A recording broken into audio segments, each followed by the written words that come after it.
Another beautiful morning out here in my territory, and nothing beats the peace and quiet of the deep woods. Wait, what's that noise? That's not a bird. Seriously? Can't a Sasquatch get some privacy out here? This thing's been following me for 10 minutes now. Maybe if I stay real quiet behind this rock, it'll lose interest and buzz off to bother someone else. All right, little flying pest. You want to play games? Let's see how you like this.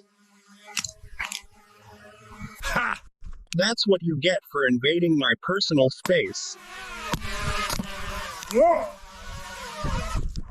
You know, I don't mind the occasional hiker with a camera, but these flying robots are getting out of hand. Well, folks, that's how you handle uninvited guests in the wilderness. Sometimes you just got to stand your ground and protect your territory.